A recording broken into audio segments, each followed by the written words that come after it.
Fala galera, vocês estão bom? Eu tô bem, espero que vocês também. Para quem não me conhece ainda, eu sou o professor Matheus Rocha e hoje a gente vai continuar falando sobre os solos, só que dessa vez o nosso foco é sobre os tipos de degradação, de destruição dos solos e as formas de conservação. Bora lá então. Eu vou tomar um tacacá pra comemorar essa notícia boa.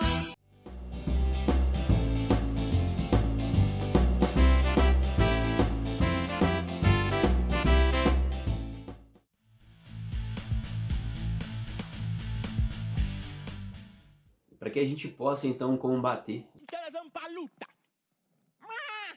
os processos de degradação do solo, é fundamental a gente entender quais são as principais causas para depois a gente poder dar uma analisada nas principais formas de solucionar essa questão. Começando aqui pela lixiviação. E aí de cara você vai pensar lixiviação em lavagem. Tem que lavar tudo. Tem que lavar a orelha, lavar atrás da orelha, lavar o sovaquinho, cotovelinho, umbigo, barriguinha, dedinho. Tá pronto? É a água infiltrando no solo e carregando, levando consigo elementos ali que são mais leves e que podem ser levados ali e também dissolvidos pela água. Então estou falando ali, por exemplo, da areia, do silt, mas também de minerais importantes como o cálcio, o potássio, o fosfato. Esses minerais e esses elementos são carregados, lavados pela água da chuva ou de rios e são direcionados para partes mais baixas ali do solo, deixando na superfície, na parte mais superficial do solo, elementos minerais que são mais pesados e mais resistentes, como o alumínio e o ferro, deixando o solo mais ácido, dificultando com que a agricultura consiga produzir. Isso vai acontecer especialmente em regiões que são mais chuvosas, obviamente, que a gente vai precisar dessa água para fazer essa lavagem. Porém, se eu tenho uma área desmatada, ou seja, com pouca cobertura vegetal, o solo vai estar mais exposto a essa ação da água. Então, olha só, a gente tem uma questão que é natural, esse processo de lavagem do solo, então por conta da chuva, que é um processo, obviamente, natural. Porém, a interferência humana desmatando, tirando a cobertura vegetal, vai intensificar esse processo. Então, de novo, são questões naturais de degradação do solo, em que muitas vezes a gente vai ver que a interferência humana vai intensificar e aumentar as consequências negativas desse processo de destruição. E como consequência do processo de lixiviação, a gente vai ter a laterização, ou seja, acumulou ali ferro, alumínio, que são elementos ali que vão trazer uma acidez maior para o solo. A gente vai ter ali a formação como se fosse uma carcaça endurecida sobre o solo, formado por esses óxidos de ferro, alumínio. Isso vai fazer com que o solo tenha um pH ácido, ou seja, abaixo de 7, né? A gente tem uma escala aí, que é o pH que mostra pra gente o nível de acidez de uma substância. Então, no caso ali, o solo, se você medir o seu nível de acidez em uma região que passou por esse processo de laterização, ou seja, teve a lixiviação, levou os elementos mais leves e deixou os elementos mais pesados e resistentes, como o ácido e o ferro. O processo de laterização vai ficar mais ácido, pH abaixo de 7. Ideal que ele não fique abaixo de 7, porque ele vai dificultar muito o cultivo, a agricultura. Isso é muito comum em várias serras aqui no Brasil, por exemplo, em Minas Gerais, como vocês estão vendo aí na imagem, e acaba sendo muito utilizado para a exploração da mineração, para que você tenha ali próximo da superfície, né, minerais que são valorizados ali na economia, como o ferro e o alumínio. A gente já falou aqui no canal sobre o processo de formação dos solos e a sua importância para a humanidade. Se você ainda não viu essa aula, pause agora o vídeo, dê uma conferida lá, porque vai ser muito importante para você ter um entendimento melhor na aula de hoje. Dito isso, agora você já sabe então que o solo ele é fundamental para os seres humanos.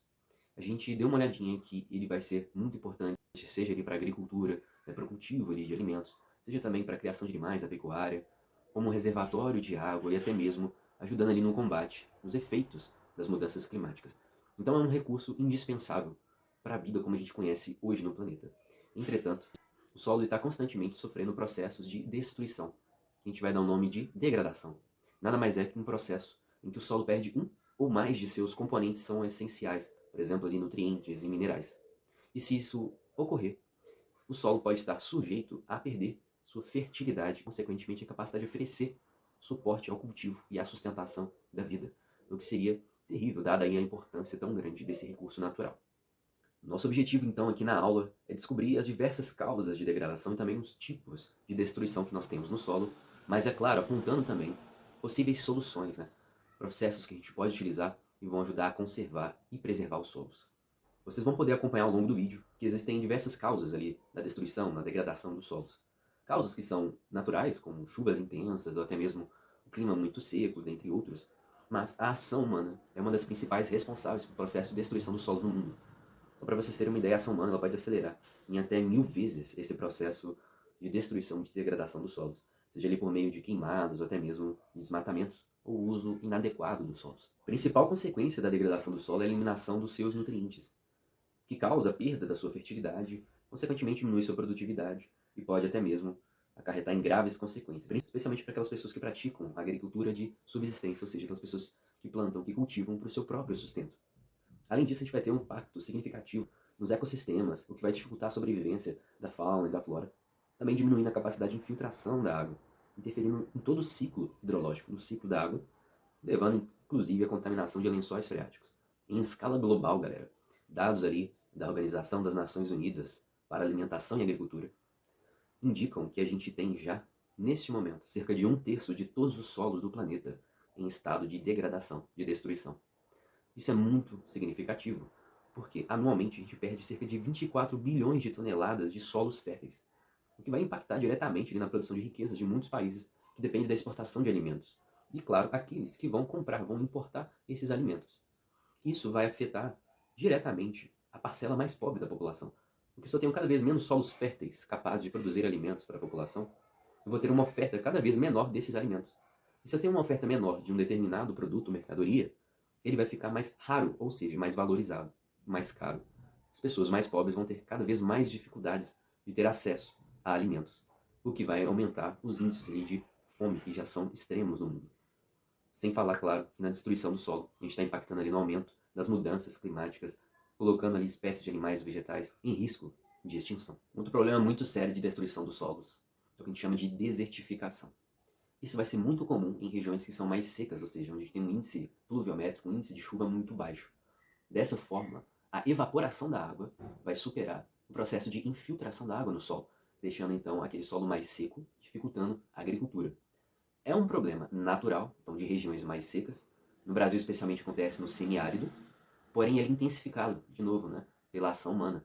Quando a gente retira a vegetação, faz o desmatamento, a gente está perdendo uma fonte muito importante de umidade para o ar, que é exatamente a vegetação, que transpira, né? O processo ali de evapotranspiração.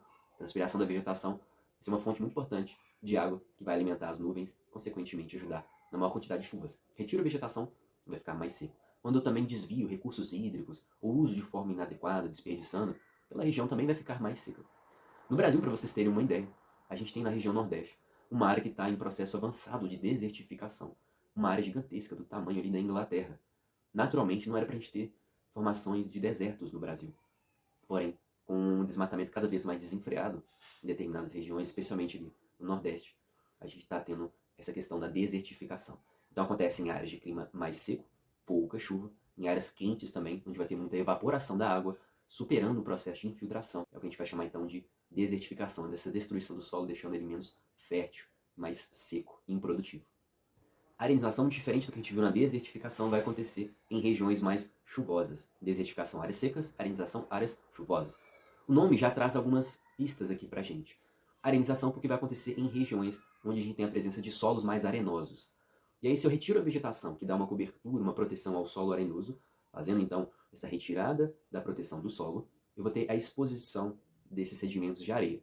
E aí a água da chuva e também o vento vão transportar esses sedimentos de areia para outros locais, onde eles vão ser depositados, formando bancos de areia, que a gente vai dar o nome de areal, ou areais, né, no plural. O que vai acontecer? Esse vai ser um problema muito intenso, porque se eu tiro a cobertura vegetal e exponho ali o solo arenoso, vai ter muita dificuldade de aproveitar aquele solo novamente, por exemplo, para a agricultura, ou até mesmo para a pecuária. Muito comum aqui no Brasil, na região sul, porque é uma região que a gente tem a presença de solos arenosos, e também é um local onde tem muita chuva ao longo do ano. Então essa combinação, junto com a prática da agricultura e da pecuária de forma indevida e não sustentável, desmatando, destruindo a cobertura vegetal, a gente tem a formação desses bancos de areia, tornando o solo menos fértil. É o problema, então, da arenização. Agora, falando da compactação, o que vai acontecer nesse processo de destruição do solo, pessoal? A gente vai ter, então, a diminuição de poros do solo, ou seja, são aqueles buraquinhos por onde a água e o ar conseguem infiltrar, que são elementos fundamentais para que a gente tenha fertilidade no solo. Isso vai acontecer devido à pressão de algo muito pesado sobre o solo. Seja ali máquinas agrícolas ou até mesmo a criação do gado, pisoteando aquele solo. Então, diminuindo a quantidade de poros, fazendo essa compactação, apertando o solo, diminuindo os espaços para a água infiltrar e o ar também, a gente vai ter uma perda da fertilidade do solo, por conta então da pressão, do peso em cima do solo. A ação humana, além, né, da criação ali do gado e do uso de máquinas agrícolas, também pode acelerar esse problema com a construção de estradas ou até mesmo de casas sobre um solo sem a devida utilização de técnicas que são mais adequadas para isso. Então, construção de estradas, rodovias, casas de forma inadequada, uso de máquinas agrícolas e o pisoteio, o gado pisoteando do solo, vai causar compactação, diminuindo então a sua fertilidade e produtividade para a agricultura ou até mesmo para a própria pecuária, que foram atividades que causaram um problema no solo. Um problema de degradação que não é exclusividade dos solos é a poluição. Ou seja, quando eu vou inserir na natureza algum elemento ou vários elementos em quantidades ou de origens que não pertencem àquele espaço. Então, por exemplo, a poluição ela pode acontecer de forma natural. Quando tem uma erupção vulcânica, eu estou inserindo ali no ar elementos, gases que não deveriam estar ali naquela parte da atmosfera ou que não deveriam estar ali naquela quantidade. Então, por exemplo, na emissão ali de enxofre que sai da erupção de um vulcão, eu tenho uma poluição do ar. Então existe poluição natural. Porém, você sabe, né? Obviamente, o ser humano ele vai intensificar esses problemas de poluição e ele vai participar negativamente nesse processo.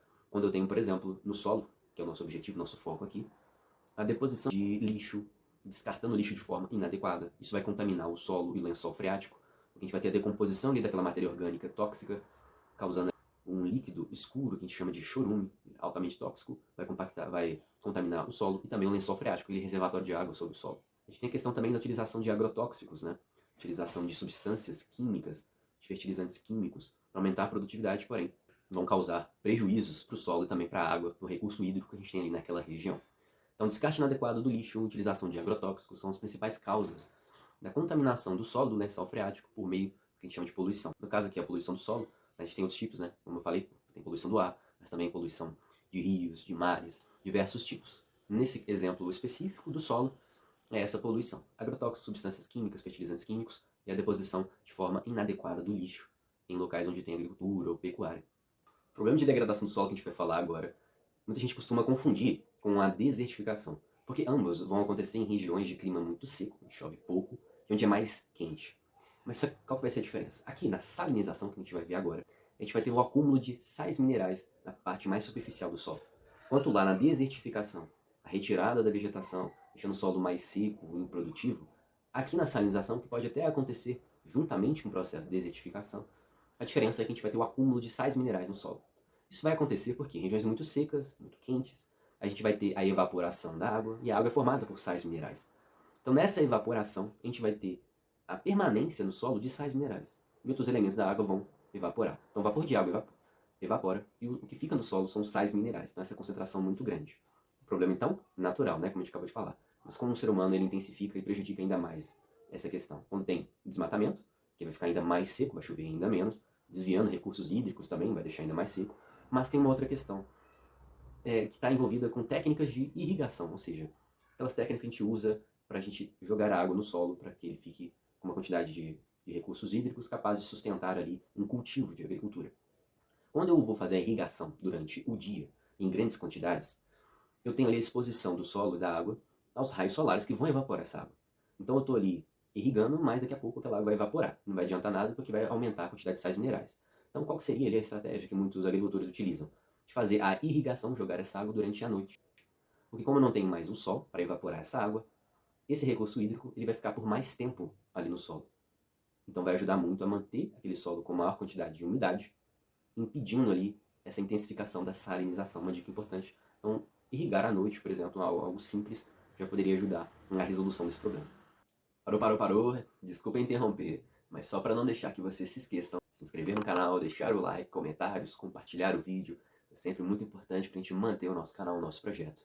Beleza? Conto com a ajuda de vocês. Agora vamos voltar para a aula.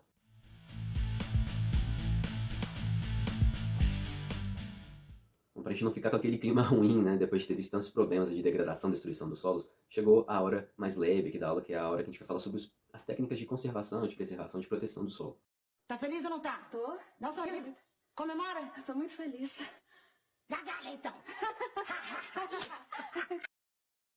Então, apesar da gente ter diferentes tipos de impactos ambientais negativos aos quais o solo ele constantemente está exposto, felizmente a ciência tem avançado em técnicas de conservação e conseguem minimizar esses impactos.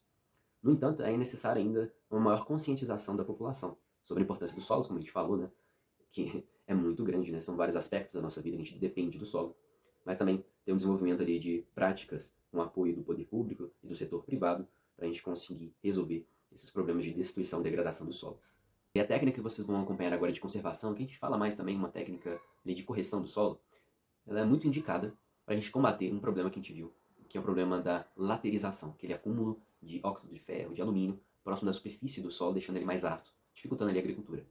Nesse processo, a gente vai inserir no solo elementos, nutrientes, minerais que foram perdidos pelo processo de laterização, especialmente acrescentando ali o cálcio, que vai fazer com que o pH daquele solo deixe de ser ácido e a gente consiga então cultivar novamente. A gente vai dar o nome então de calagem. Vocês estão acompanhando aí nessa imagem, uma máquina depositando ali sobre o solo o calcário para fazer esse processo de calagem, tornando ele menos ácido e propício para o desenvolvimento da agricultura e produção de alimentos. Isso é muito comum, especialmente aqui no Brasil, na região centro-oeste.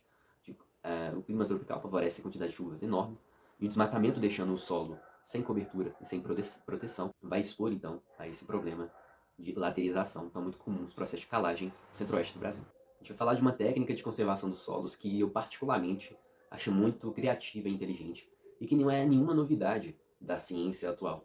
Muito pelo contrário, ela já é utilizada desde ali o século XV, se bobear até bem antes disso, por povos originais aqui da América do Sul, especialmente os Incas, que viviam em regiões mais montanhosas ali, próximas à Cordilheira dos Andes.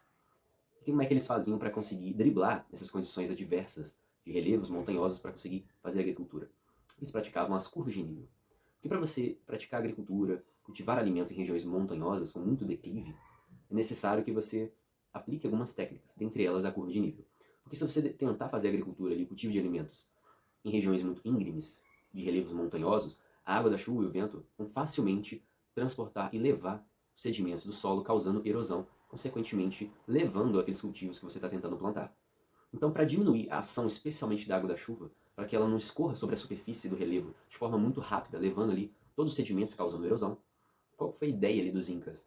Construir degraus sobre a superfície ali, montanhosa, fazendo com que a água escorra de degrau em degrau, mas de forma mais lenta, se acumulando ali em cada um desses degraus, dando a possibilidade de ter água ali também, de uma forma mais fácil de irrigar, de ter água, e você consegue então preservar o solo. Então, muito simples, você vai cultivar em regiões montanhosas, porém, em cada trecho daquela região montanhosa, você vai ter uma altitude diferente, vai ter degrauzinhos ou terraços, para que a velocidade do escorrimento da água superficial seja mais lento, impedindo então uma erosão mais intensa, permitindo o desenvolvimento da agricultura. Outra técnica aqui de conservação do solo super legal e super inteligente é a técnica do rodízio de culturas, ou rotação de culturas, como é mais conhecido, e que também é super antiga.